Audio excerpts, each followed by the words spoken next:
Covering news where you live. This is 5 News.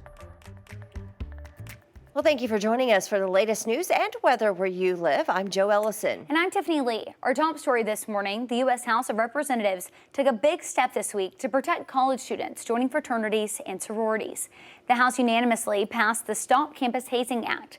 Along with existing hazing policies, the law would require universities that receive federal student aid to report hazing incidents, publish the names of organizations that violate the policy, and provide anti-hazing programs. Lawmakers spoke about the purpose of the law, saying no parent should have to endure the pain many have gone through because of hazing. The act still has to go through the Senate, though. National Hazing Prevention Week runs through September 29th.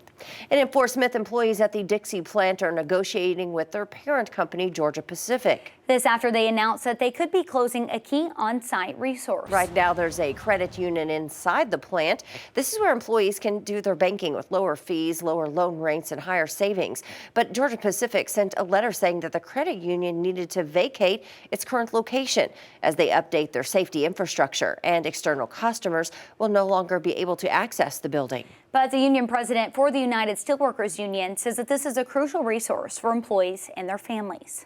Ease of access, if they move, if they have to move, or if they can relocate, that means interest rates go up. That means you're not going to get those special rates on CDs and special loans.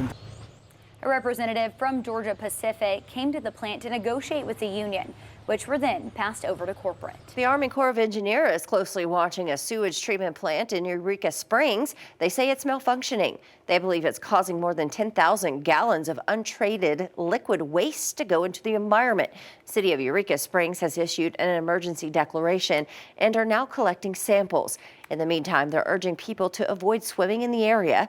And the city says that the declaration is just precautionary and residents do not need to boil water.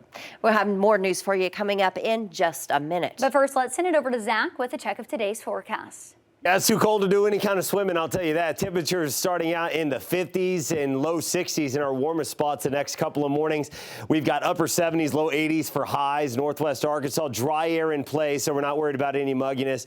Humidity overall staying pretty low across the area. North winds 5 to 10, River Valley 5 to 15 miles per hour in Northwest Arkansas. Again, maybe a degree or so warmer than where we were yesterday in the River Valley, up to 84 today. So pretty comparable weather from yesterday afternoon to this afternoon. Back into the 50s again, and then as we get into Friday, tropical moisture from what will eventually be the remnants of Hurricane Helene. That tropical moisture through the day tomorrow, because of the steering pattern here across the southern U.S., going to bring that moisture our way. I think we're looking at a trace to up to 1/4 of an inch across the I-49 corridor west.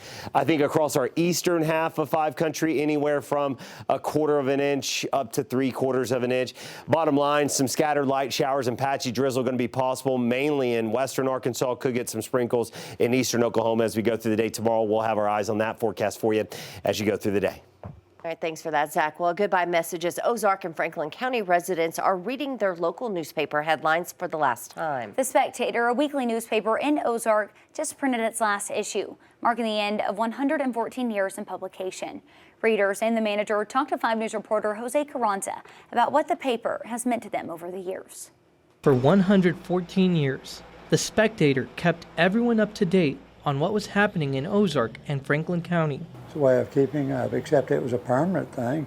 You could lay it up on the shelf and read it 2 or 3 times. I still use them as a reference. Used to those streets out there in this area, people was walking the streets or standing on the corner talking. There ain't been any of that in 40 years. A lot of people, they say, well, so what? Well, times have really changed. But this here has always basically stayed the same. Started in August of 1911 by Reuben H. Burrow, Bob Bevel would take over in 1967. After his death in 2021, his wife and daughter continued the presses. He poured his heart and soul into it. He was so proud of this paper and made us all proud because he was so proud. We did anything to please him. He was a great man. In the last issue, a unique obituary made the front page, their own, citing unpaid advertisements as one of their causes. The stores around here won't buy an ad, and when I do sell an ad to a business, they don't pay. So it doesn't do me any good to sell ads if they're not going to pay. That, and there's been a bunch of nationwide stores come in here. Well, they don't advertise locally. It's all nationwide. It has to come from their headquarters. And they come in, they put out my small businesses that did buy ads. You'll no longer get that 75-cent weekly paper just off the town square in Ozark. But for many, that paper will carry a permanent place in their hearts. Our schools are going to miss it. Our children are going to miss it. Not getting to see their picture in the paper. All that we're losing in the history.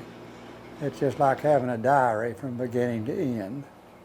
So that's the past, but the future we won't have, see.